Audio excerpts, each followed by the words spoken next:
Hoard of the Dragon Queen, Book 1, Session 5. We start off in the middle of combat.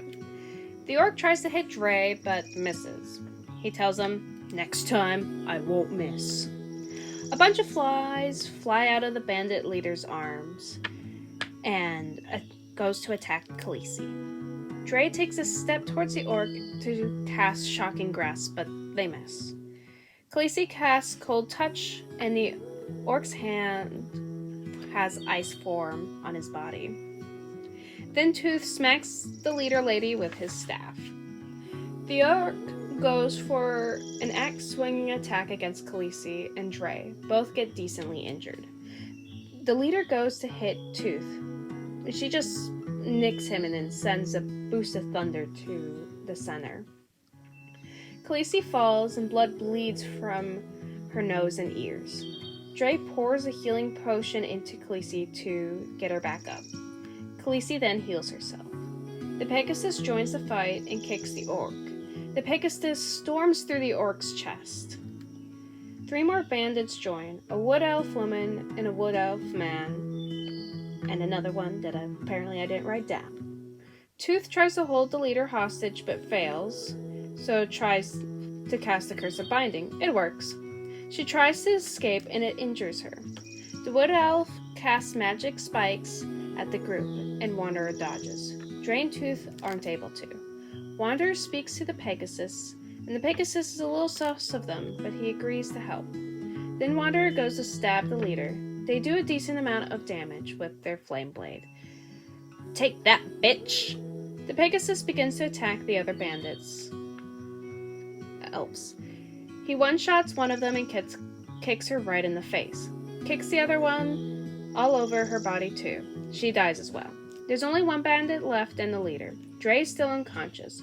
Khaleesi casts blindness on the leader and the leader is flipping out. Tooth is still down but has some successful rolls. The leader breaks out of the spell of blindness, but she is still bound. Soft mist appears as she teleports and runs. When the wood elf runs as well. Wanderer casts Healing Wound on Tooth and Dre. And Tooth and Dre sit up and gasp. Pegasus comes up to Wanderer and thanks us for the assistance. He was taken from his home. The Pegasus joins the party and Wanderer kisses his snout. Wanderer goes up to the horses to attempt to learn information and get them to come with us. The Pegasus comes up behind them and helps them talk and convince the horses to trust us. Wanderer easily gets onto the Pegasus. Tooth and Dre struggle slightly to get on horses. Tooth helps Khaleesi get onto her horse because she was short. Tooth gains 11 more teeth. There wasn't much at this camp. We also gain some rations, and we begin our travel back to Grennis. As we travel, it almost feels hot as we travel up and down the hills. Wanderer notices a dark shape moving upon the ground. It's about the size of a shoe. Tooth and the crew stay back while Wanderer goes to check it out. It's some sort of carcass filled with tons of blood and flies. Tooth downs his healing potion and Wanderer hears shuffling behind them before going back to the group, and they continue to travel. It gets hot out on the rocks.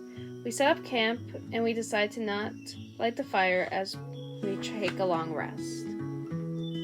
We continue towards the town and we make it back to the dusty road. There's a figure walking towards us in a cloak with a goatee. Tooth equips his middle harpoon, not trusting the man. The man steps to the side of the road as he limps. He's muttering to himself. We keep going, and he continues the opposite direction. Wanderer notices smoke over the hill where the town is on fire. Over the crest of the hill, the town is on fire. It's under siege. Buildings burning, dead bodies in the distance. There's a large gathering of about 50 people in the west. People are screaming in the town. There's fighting. We try to go around, but I left the group not knowing the attackers are surrounding the town. The group discusses what they should do. A man and a boy appear from the flame. The man tells the boy to just leave him. The man falls, and the boy holds a small knife to try to protect his dad. The boy barely dodges one of the warriors.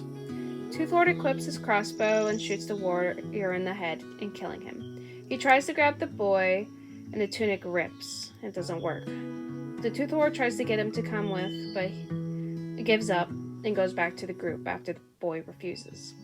Wanderer goes to approach the dad to heal him, and the child half-assed swings at Wanderer to seem threatening. The dad comes back to conscious, and we find out that the Citadel is the secure place. We give the man and the child a horse to travel with. We are noticed by some of the warriors. They're not interested in us. We decide to turn tail and run, leaving the town.